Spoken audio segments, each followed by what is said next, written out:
What's up, everyone? Welcome to the next episode of our NBA mini series where we are breaking down an NBA prospect for the 2020 draft. Today, we're going to be focusing on Cole Anthony. My name is Jordan Jaika, aka Dr. Fantasy. As always, here with my co host, the Fantasy Caveman.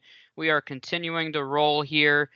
I'm pretty excited about Cole Anthony here. We've mentioned him several times, several times Yeah, during our team mini series as a potential draft target for quite a few teams.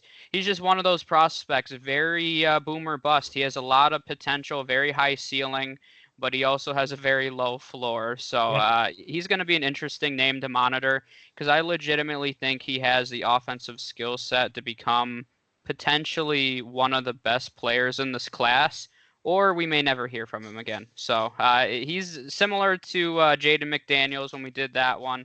This is a perfect example of this class as a whole, just very boomer bust. So let's roll into Cole Anthony here. 6'3", 185 pounds, point guard, freshman at North Carolina last season, averaged 18 and a half points, 5.7 rebounds, 4 assists, and 1.3 steals. Let's kick it off with his strengths. Caveman, what do you have for Cole Anthony's strengths? All right, yeah. Like you said, It's gonna be very interesting here. First thing I noticed, when looking at Cole Anthony and looking at some tape, he's very good at creating space when he wants to get off his shot. He just use a he just kind of doesn't really break a guy down, but kind of uses some finesse moves to get his shot when he wants to, and I think that's very important at the next level. Is that you can kind of go one on one with your guy and get your shot off when you need to. Another thing, and I don't see this from a lot of guys in this class, but especially for his size, he's a very tough defender and rebounder for his size. We noticed this with a couple of guys now that have been averaging over 4 rebounds a game, and he was actually over that. So these guys with a littler frame, averaging the rebounds that they have is impressive. And then finally, I got just bottom line. He does everything that you want a point guard to do. In my opinion, he does a solid job setting up his teammates. He just overall very high basketball IQ, which is you need that out of your point guard. So yeah, just overall just does what you want out of a point guard. Yeah, and I mean, a lot of the theme there with what you said is his strengths really lie in his offensive game. I mean, one thing you'll notice as you're rolling through and watching highlights and tape, he's very aggressive and he knows how to score in the paint. That's one thing that's very impressive. At the next level, he can create his own shot, get into the paint. You see right there a floater.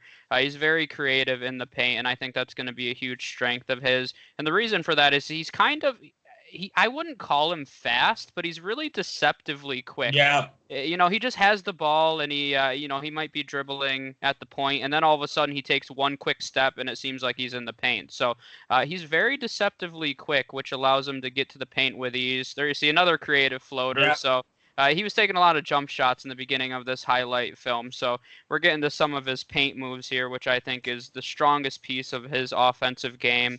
Another thing which I think is very evident is he's a great ball handler. I mean, he turns over the ball a little bit, but I think he has the ability to be one of the better ball handlers in the NBA. I really think he has that kind of upside, so I think that's an impressive part of his game. He gets to the free throw line with ease, naturally, with knowing how to get into the paint. He does get fouled. You see it right there. That was perfect timing. I did not mean to time that as he just got fouled and had an and one opportunity there. But he leans into shots. A little bit of James Harden-esque when he does that sometimes, knowing how to get to the line. So definitely a strength of his. And he's fairly efficient from the line. He was 75% his freshman season. So not perfect, can definitely improve there, but definitely not a terrible free throw shooter by any means. And he makes tough shots. I mean, Yep. you can question his shot selection. And I'll talk a little bit about his outside shooting when we get to the weaknesses. But when he gets to the paint, he takes some very challenging shots, but he makes them. So, it's tough to criticize his shot selection in the paint because he draws contact, he gets to the line, he throws up floaters, but he makes them. So, I mean, that's a very strong part of his game is he knows how to score the bucket in the paint, and he knows how to get there, and he can create his own shots there. He doesn't really rely on anybody to set him up with the ball in his hands. So Yep. let's go over to his weaknesses then. I'll start off for this one, I suppose, and because I kind of already alluded to one. His outside shooting is very streaky. He goes on runs where it seems like he can't miss from three, but he has moments where he just is very inconsistent and nothing goes down. So that's something he's definitely going to have to work on. His shooting stroke isn't terrible. It's just that he consistently isn't making buckets. So if he ever wants to be an elite scorer, he's going to have to bring that efficiency up. He only shot 34% from three, 38% overall from the field, which is not fantastic. He did take a ton of shots. North Carolina relied on him quite a bit. So that's a part of it, but that doesn't really excuse the poor shot selection and the inconsistency. He's still got to be better at the next level. The only other thing that I'll really bring up, and is probably the most concerning to me, is there's been some reports that he's not the best teammate and he's a little cocky. And you can kind of interpret that how you want. I know a lot of people that like the cocky attitude, but from reports that I've been reading, is the cockiness, it kind of, some people say overconfidence, but he crosses the line sometimes in the cockiness and it rubbed some of his teammates the wrong way. I mean, I don't personally love that attitude. I guess I come from the old school Spurs mentality where you want your clean cut teammate. And there's been some rumblings. I don't want to label him already as a freshman in college as a bad teammate, but any rumblings of that always are at least a little concerning because I think one of the things, all the guys and all the players in the NBA, they have talent, but at the end of the day, what separates a guy and brings him into that all-star level is usually work ethic and attitude. So that's one of those things that concerns me a little bit because he has the talent. It's just, does he want to work on bringing his game? Because he can be a perennial all-star player. I really believe that he can. It's just a matter if he wants to work to become more consistent. So I think that's all that I'll say about his weaknesses. Yeah, and I definitely, I've heard that too about his work ethic and that stuff. I'm not reading too much into that right now. Whether he continues that at the next level or if he becomes a better teammate. And I just think you see, I think a lot of players coming into the league are a little cocky because they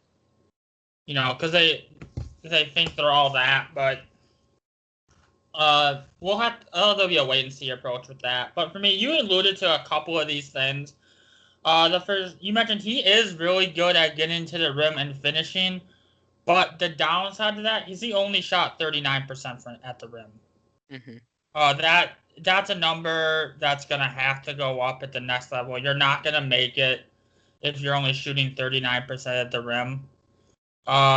His size is part of that, but like he does have some good, like he has a good floater. He has some nice moves to get his shot in the paint when he wants to. He just has to execute better.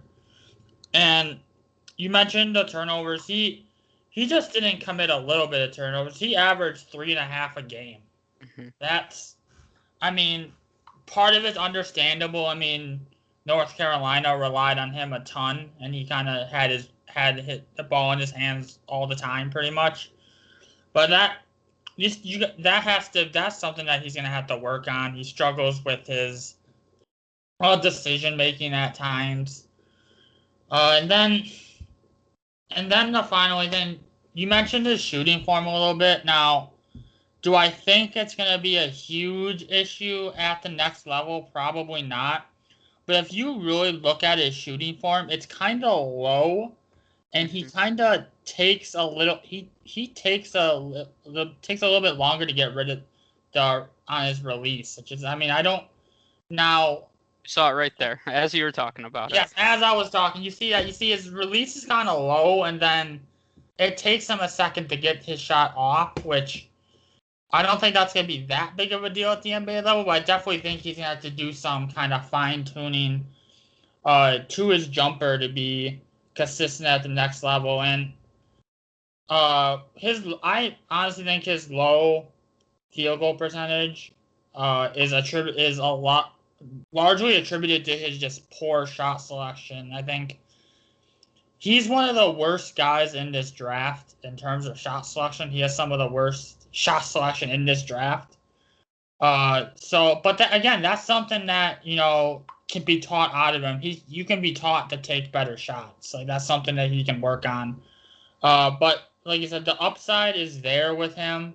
Like he has the potential to be a franchise-altering player, Mhm. and there's not really that many of those in this draft.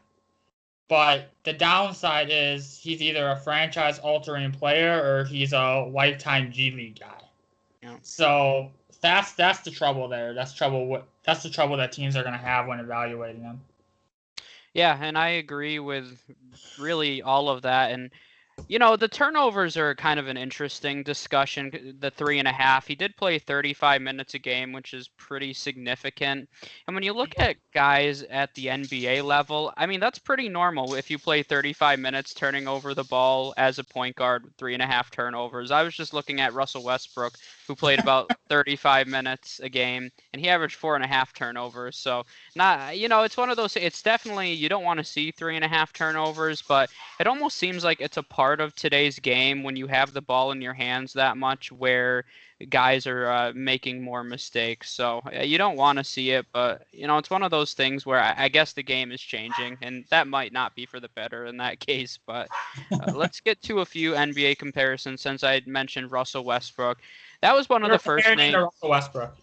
Yeah, he's Russell Westbrook's clone, honestly. No, but that was honestly one of the first names that came to my mind. And we know Russell Westbrook now, but I'm talking young Russell Westbrook. When you look at Russell Westbrook early in his career, same kind of situation. He did struggle with turnovers.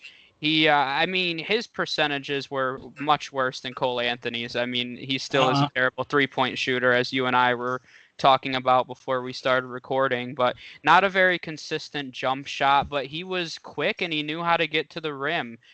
So I see similarities in their offensive game. So I think there's some flashes of a young Russell Westbrook there. I mean, if he became Russell Westbrook, obviously that wouldn't be the worst comparison there. And then another one that came to mind is Jamal Murray.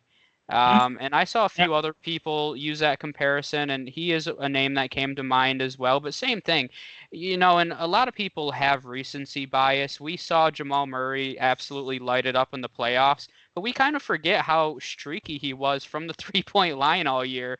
He Yeah. shot 34%, and I think we just are seeing now Jamal Murray step into his own. And I think it's very similar with Cole Anthony, where he's going to need a little bit of seasoning. I don't think he's going to step in and be that all-star in day one because he's got some things that he needs to work on.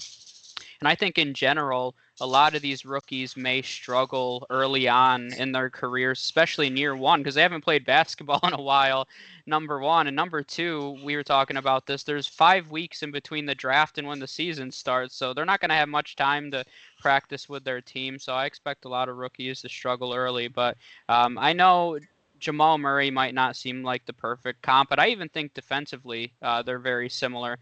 Similar size, similar strengths, and I think Jamal Murray is a pretty solid comparison for him as well. Yeah, he is. And the first name that came to mind, and you weren't exactly thrilled with this comparison when we were talking, but he kind of reminds me of like a flashier Derek Fisher. Just like Derek. I mean, like you said, there's no really good comparison for him, and And that's kind of different than a lot of these guys. You can kind of point to one guy in the NBA. They're like, okay, he's pretty much like this guy. Hmm. Uh, Cole Anthony has shades of a lot of people, but he doesn't. He's not exactly like anyone. I see shades of CJ McCollum in him as well. That's a name that I've heard floated around as kind of like a good NBA comparison. I like your Jamal Murray comparison. Uh, I also think shades of Kemba Walker as well, but there's no perfect comparison for him. He kind of has elements of a lot of people. Yeah. Yeah, I like the Kemba Walker one. When you brought that up, that wasn't one that came to my mind immediately, but I actually like that one. I think that's a pretty fair comparison for him as well. So lots of upside there. Let's talk a little bit about an ideal fit. This is a team that we've brought up several times. They pick, what is it, seventh overall, I believe, seventh overall. So I think that's a little high for where a lot of mocks have Cole Anthony going. Me personally, if I'm a team, Cole Anthony would be one of my top 10 off the board, and I've seen him Yeah. slip to that 20 range quite a few times now. But for me, with a draft full of question marks, you take a guy that you know has the upside. I mean, if you're a team that's trying to rebuild, there's really no reason to play it safe in this year's draft. You gotta go for gold here and try to build and find a superstar through the draft. So I think Cole Anthony with the Pistons, and we've talked about the Pistons being just a team in need of talent overall. They have Derrick Rose there right now, who I actually had him down as a potential comparison, but Derrick Rose was a little more efficient from two. But just in terms of knowing how to get to the paint, Derrick Rose, we all know, has that ability, great ball handling.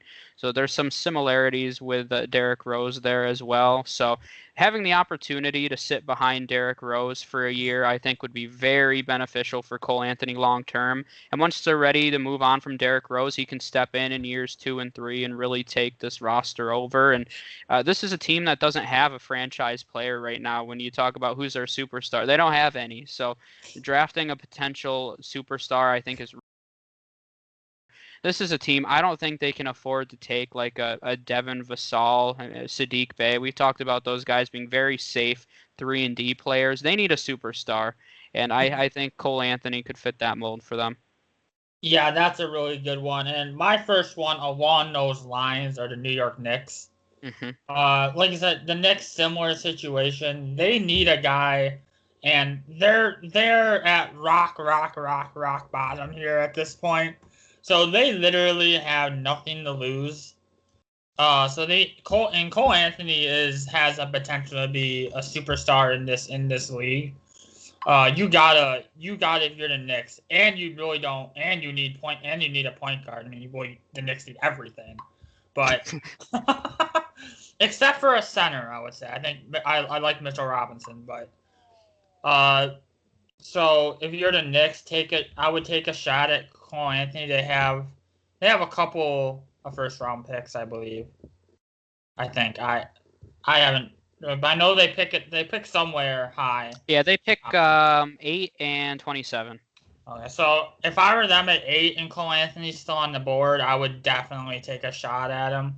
Another team, if he slips out of the top 10, is the Boston Celtics. Another reason I say that because you look at much similar to your Derrick Rose and learning behind him. I think this is probably the last year for Kemba in Boston if they don't trade him this season. So you can put Cole Anthony in there and sit him behind Kemba for a year, similar like you would if he was with Detroit with Derrick Rose. And then also if you look at Boston's bench, they don't really have a lot of scoring punch off the bench either. So you put Cole Anthony, I give them some much needed scoring punch off the bench, and then next year with when Kemba leaves, Cole Anthony can step in with a lot of guys. He doesn't. The thing is, if he went to Boston, they have guys in Jason Tatum and Jaylen Brown that he wouldn't really. There wouldn't be a ton of pressure on him to be a focal point. He could just kind of play his role and score buckets. So I think that's what Cole Anthony's gonna need to be in the next level. He's just gonna be need for his long-term success. I think to start out his career, he just needs to go to a team where he can kind of work on his game and just provide some scoring punch, because that's going to be there. I feel like that's going to be there for him year one, where whatever team he goes to, he's going to be able to provide a nice scoring punch for their team. Yeah, the Knicks would be interesting too. He was born and raised in that area. He's from the city. He was a big high school star there. He was actually, we didn't bring it up at all, but he was the number 2 ranked freshman coming in this year into college basketball. So he's been very highly regarded and highly scouted. So that just speaks to the upside that he has. So, Yep. Any last thoughts on Cole Anthony here? No, but I think we got it. Like you said, the bottom line is, I think, in terms of boomer bust, I think he is the number 1 boomer bust guy in this draft. Yep. Yeah, I definitely agree with that. It's one that I've been excited for because I like seeing how players like this pan out. It's fun to watch their career and where it goes and to monitor them and watch them grow. And I love when a guy like Jamal Murray, and I hope he has a huge season next year. I love to watch him take that step forward. So I hope that happens with Cole Anthony and he's put in a situation to succeed. That's one of the reasons that the Knicks make sense, but I mean, I don't think that would be great for him Oh long no, it's term not. in his See, career. it's more of a not the Knicks are more of it'd be good for the Knicks but bad for Anthony, Yeah. because the thing is he would be asked to come in and be the focal point of that team. And Yeah. I don't think Anthony's ready to do that year one. Yeah, I would agree with that. So, good episode there. Glad to talk a little bit about Cole Anthony. We have lots more coming before the NBA draft. If you've missed our other ones, make sure you go back and watch them. Make sure you subscribe and look forward to our future ones. Check us out on Facebook. But we appreciate the support, and we'll see you guys next time. Yep.